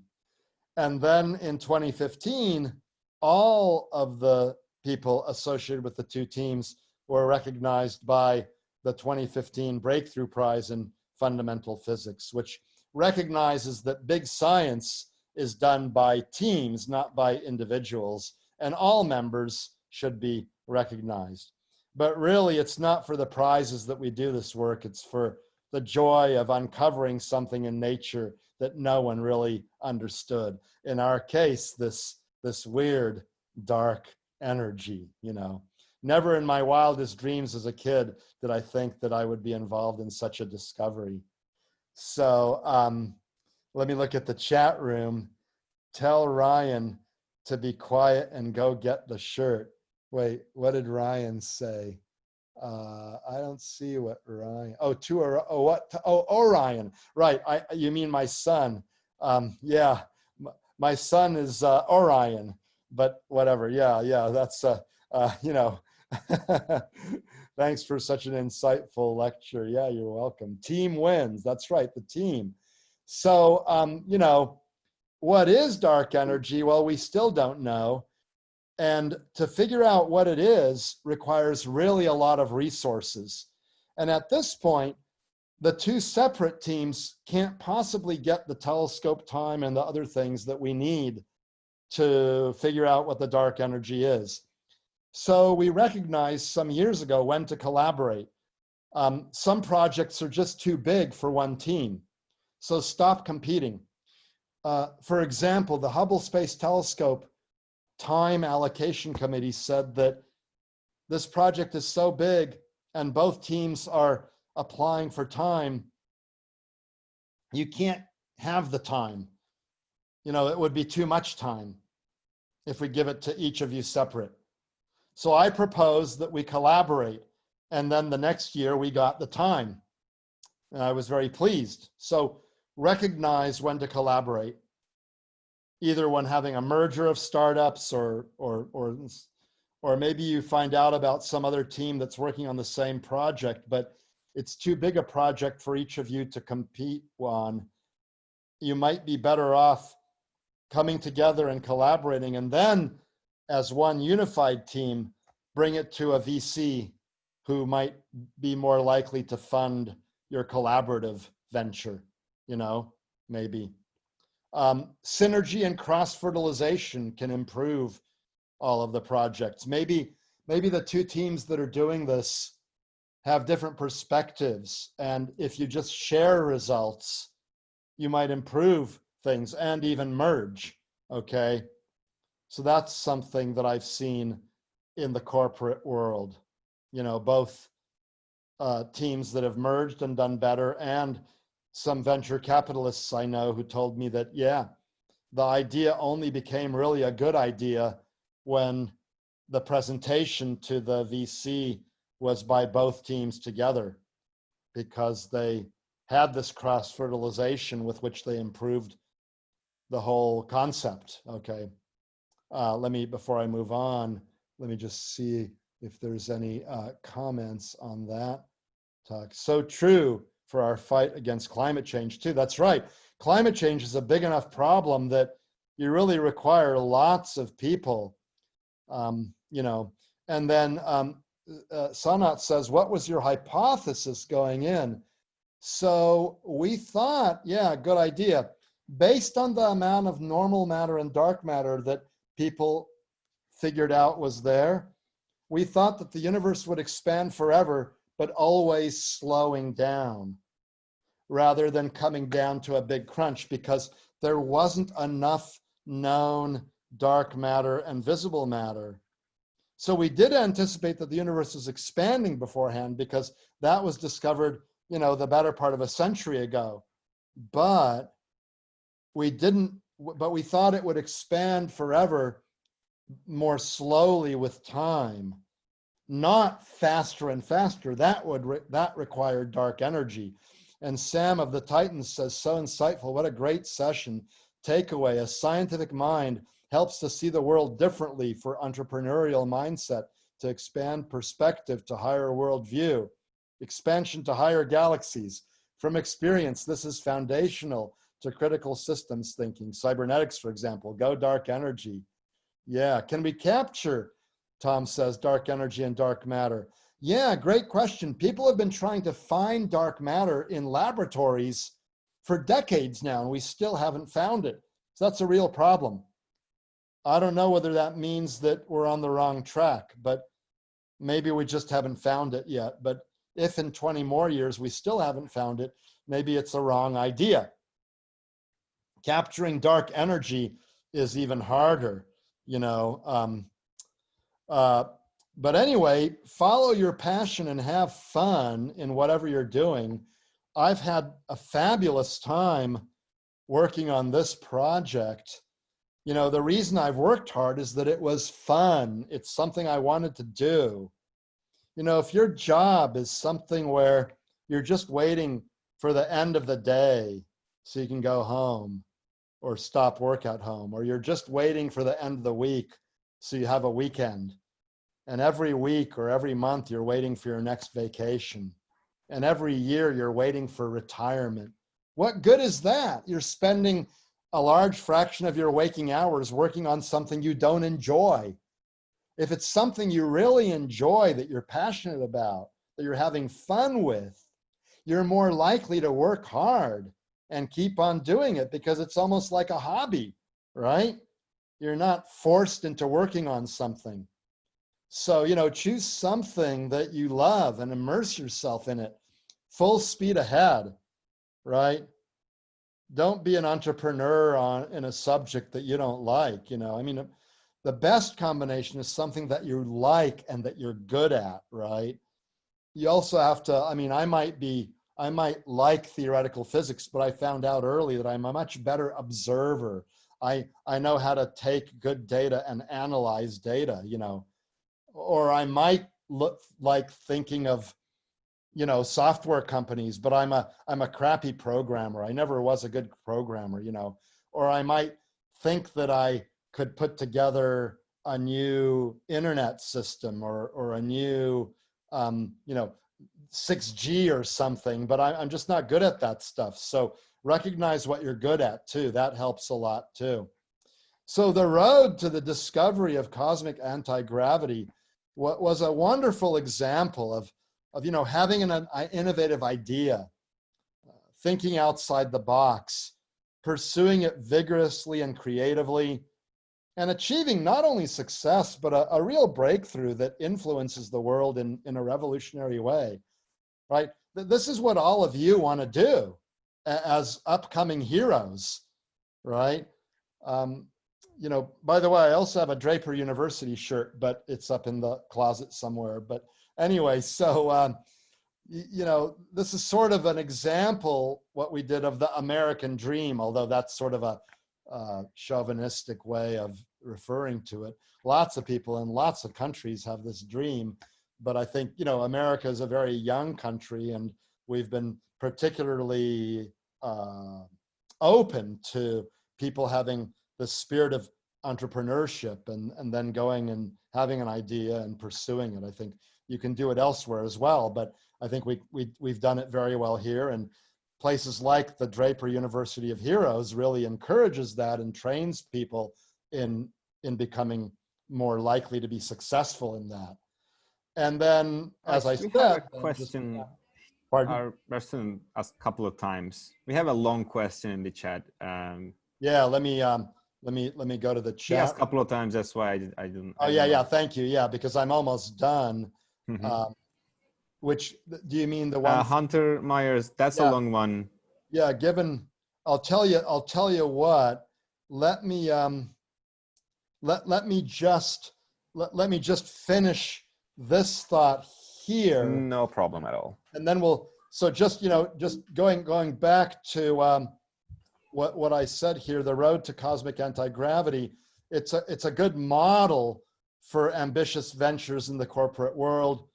Passion, enthusiasm, sheer drive and determination, personal leadership, fierce competition, extensive collaboration, getting through both the euphoric highs and the depressing lows. That's the kind of thing you need to do. And then for disruptive innovation, it is necessary to be open and creative to new ideas and outside the box thinking. That's really the whole thing. And then I'll do my summary at the very end when we're out of time, just to summarize my conclusions. But yeah, let's now go to the chat room. Where did it go now? More chat. So Hunter Myers, to everyone, given that the atom is 99.99999% empty space, and just, a tiny electromagnetic fluctuation, and the double slit experiment shows if there's no wave function collapse from the observer, there's no observable reality. It exists in waves of potentials overlaid in superposition. Do you believe we are potentially in some sort of advanced simulation? As Elon has stated, odds are 1 in billions we're in a base reality. And would this universe's repeating natural patterns of toroidal or donut-shaped geometric lattice structuring be the holofractal graphic key to the universe Nikola Tesla and others have derived zero-point energy from? Wow, Hunter, you cover so many things here. So first of all, yeah, the atom is 99.99999% empty space if you treat the electron as being in only one particular location, and the nucleus as well. That's true when you make a measurement, but before you make a measurement, the wave function of the electron is sort of spread out all over the place. So in that view, the atom is not 99.99% empty space. It's this wave function. And when you make a measurement, then it collapses. So then going to your double slit experiment, yeah, the photon goes through both slits and makes an interference pattern on the detector, unless you made a measurement of which slit it went through, in which case you force it to decide one slit or the other, and then you measure not an interference pattern, but slit A or slit B. So that then becomes a forced reality. So moving to us, I could be thinking about whether to scratch my head or not scratch my head. And before I decide to do that, I'm a composite. I'm a combination of both what are called eigenstates. My wave function is a combination of those two possibilities.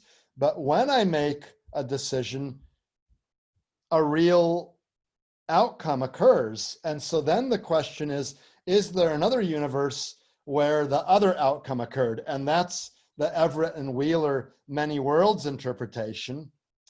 So those other worlds could be, and I could be making, the decision to scratch my head, both in the many worlds interpretation and in what Elon Musk is saying, which is a little bit different. He's saying that with the exponentiation of technology, and look at video games these days. I mean, when I was a kid, Pong was the big thing, okay, right? Remember that ball? It bounces back and forth, and you move your little paddle to try to win the game. That was the greatest video game when I was not even a kid. It didn't even exist when I was a kid. And then Tetris came along, okay?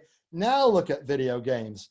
So if that growth continues, what Elon Musk is saying is that you'll be able to create virtual realities. That is, programs will look like model universes. And so in that case, how do we know we're not just some video game being played by some alien kid with a super powerful computer?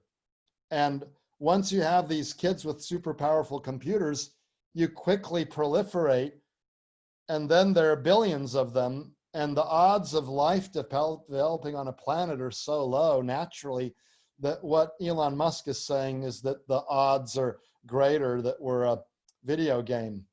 So I understand that reasoning.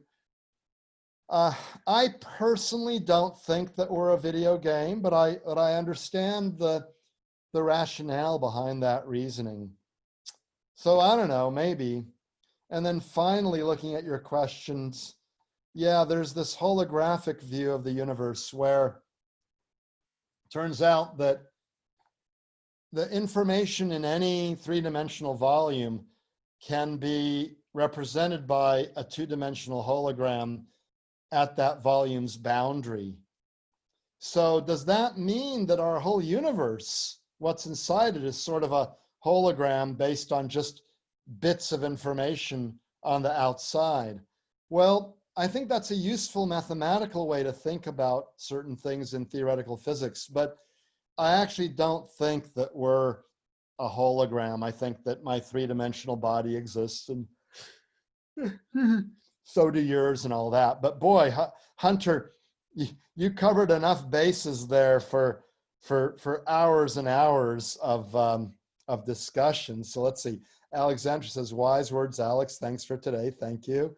Sanat, when did you know you want to become an astrophysicist? Great question. I knew I wanted to become a scientist since I was age 5 or 6. And for much of my young life, chemistry was my main deal. But in my freshman year in college, I took an introductory astronomy class, which was really interesting. And in my freshman year in high school, my parents bought me a small telescope with which I discovered Saturn on my own. And so that started my interest in astronomy. And somewhere in my freshman year, it passed up chemistry. Plus, I blew myself up one too many times as a young budding chemist. I made explosives. So I figured I don't have the self-discipline to stay away from the from the harmful chemicals. So I got to just get out of this field. So I decided to become an astrophysicist when I was about 18. Do you have something to do with Carl Sagan? I knew him. He was a friend of mine. He died too early, but he was a great, great thinker and a great expositor of science. You know, we are made of star stuff. The elements of which we are made are created by the supernovas I talked about and expelled into the universe. And billions of years later, we were made. Have aliens visited Earth yet? Maybe. I don't think the existing evidence is very good. I don't think Area 54, whatever it's called, clears the very high bar that we require as scientists. Do you have any advice to foster or encourage out-of-the-box thinking in yourself and in a company? Yeah, great question. I would say, you know, especially when you're young, make use of your youth, you know. Education is often wasted on the youth, that's often said, but not you guys. You guys realize that what a course like the Draper University for Heroes can give you. So learn a bunch of things, but then as you're young, think of new ideas. And then as you get older and you have a tendency to get more set in your ways, think back to when you were young. Say, okay, I'm not going to listen to established experts. They're sometimes wrong. They're already set in their ways. So use your time now to think about how your brain is working now. And then decades later, as you become older and more set in your way, think deliberately at how you used to view the world when you were young, a young entrepreneur, right, like this. Because, you know, Einstein had a lot of his greatest ideas when he was in his 20s and 30s, okay? And one of the reasons he became very unhappy later on is that he stopped thinking outside the box. He stopped being open to new ideas. Indeed, he didn't like quantum mechanics, and yet there was a lot of evidence building up. And one reason he never discovered the unified theory was that he stopped thinking outside the box, okay? So those are some things. We have a few more things, but let me just make sure to cover my summary, and then we can just, you know, so, you know, just focus on the big picture. Details are important, but don't lose sight of what it is that it's your major goal, okay? Accept new challenges. People might say that it's too difficult to accomplish your goal, and just damn the torpedoes, full speed ahead, at least for a while. Don't beat your head against the wall forever.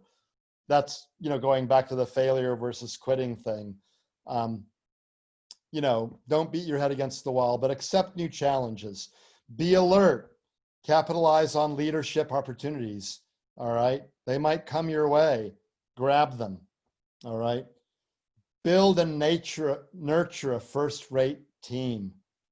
You need to build up that skill set. You won't necessarily be the best at everything you need in order for your venture to be successful. All right. Innovate and take risks. That's part of accepting new challenges. To overcome those challenges, innovate. Take risks that might not pan out, but especially use the resources you already have to try to achieve at least some of your goals. Fail. Learn from failure. Fail and move on. Fail often, fail fast. I think that might be part of a poster that the Draper University has in their actual physical location, San Mateo. Is that right, Faith? It's fail and fail again until you succeed. Fail and fail again until you succeed. There you go. Fail and learn from failure. Fail fast, too. Google has a moonshots team. It's called Google X. It's some of the smartest people in the world whose job, they get paid to do this, is to come up with new ideas, and then they sit around talking about them, and then people shoot them down. And you don't want to be shot down so that you just don't pursue it. But if they find that it violates known laws of physics or something, then move on. You know, if some other smart person has found that something you're saying is just completely crazy, then move on. But if it's just something that's hard to do, then keep on thinking about it. But the moonshots section, you know, Bryn and Paige and Alphabet and all that, it's a lot of money that goes into this, and they're working on things like self-driving cars and stuff. But they've worked on a lot of projects that have just died almost right away because people figured out that the project would fail. They figured out quickly. Okay, embrace competition. It can often be good for you, all right? Improves the quality, improves the speed of the progress, and it helps your credibility, and then later on you might merge the two. Think outside the box, of course, that's very, very important. Got to think outside the box. Recognize when to collaborate and follow your passion and have fun. And thank you so much for your interest and your remaining time for questions. But you know, Faith, 2 hours is just about what we needed. I'm looking at the chat box here. Exactly, we're right on time. That's just fantastic. Thank you all for. All right. Thank you so much. Thank you, Alex. All right, everyone, let's give a big applause. And then, thank you very much. And then Faith, send me the chat. Absolutely. Thing, if you can, and send it to all there. And good luck. How long is this session of the University of Heroes? It's for 2 weeks. It's Fundamentals of Entrepreneurship, and it's for 2 weeks. And we're at first week, day 4. That's first week, day 4, Thursday. Mm-hmm. So yeah. And Faith, if you have any more such things for the rest of the summer or fall, absolutely, let me know. I always have a great time talking to your wonderful group. And those of you, you know, hey, write to me someday, especially if you've invented something new or you've thought of something and part of what I said and what you learned over all these 2 weeks helped you get there. Write to Draper University and to me. Thank you so much. All right. Thank you, Alex. Thank you so much. All right, everyone. I have 2 announcements for today, and then we'll be done for today. So the challenge for today is going to be about innovation. But it's going to be a Draper U way. So we want you guys to get $1,000 with $5. Okay, that's the challenge. So find a way, get an item worth or anything worth $1,000 for $5. Okay, that's the challenge. I'm gonna be sharing details on Challenges channel soon. And tomorrow we're gonna be launching Herothon, our hackathon. And the concept is gonna be future of human connections. So I want you guys to think about that today till tomorrow and like coming up with new ideas and like thinking how the communication is gonna be, how the human connection is gonna be in the future, okay? And I'll give more details about that tomorrow. And we'll be giving feedback for your 1-minute pitches tomorrow, okay? That's good? Thank you. All right, any questions? Yay. Before we leave? Yeah. Yay. Thank you. Thank you, Alex, for all. Great Thank challenge. you so much. Make $1,000 from Feels great. Thank you so much. All right. Thank you. Fatih, can we modify the 1-minute pitch? No, that's already No? done. We got It's it. like we left last Sunday. No, that's too late for that. Okay. Sorry about that. All right. Thank you, everyone. Questions? Thank you. Anyone? Oh yeah. Go ahead. Unmute yourself. Yeah. The 1-minute pitch is for the video we sent earlier on before the class is complete. Yeah. Based on what you talk on that pitch, on that 1-minute video, we're gonna be giving you a feedback. Tim actually is gonna give the feedback, and we'll be sharing that feedback with you. All right. Yesterday, the homework was to create this new product from the existing one. Mm-hmm. So we'll be reviewing submissions during the day today, and we will announce, we'll give our opinion about those tomorrow as well. Okay. Yeah, we just closed the submission, so we'll be reviewing that today. All right, thanks. All right. And Fatih, so about today's challenge to make one $1,000, buy something for $5, right? Is that what? Yes, you need to spend $5, but you need to get something worth $1,000. Okay, I mean, you but don't is necessarily need to have it on hand, but like. Okay, the idea. Exactly. But is it individual or that's a individual team challenge? Yep. Okay. That's individual. Okay.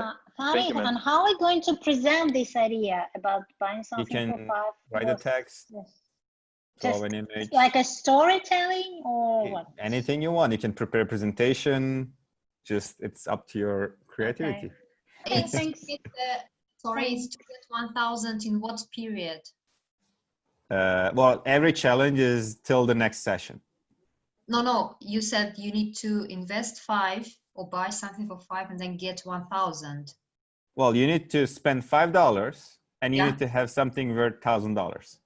Worth in which period? It will be maybe worth in 2 years for 1,000. It's up to you. We just want to hear the story. Does it have to be legal in the United States? Most likely, yes. Great question, though. Any other questions? Anyone else? Are we good to go? We're speaking to our lawyers now.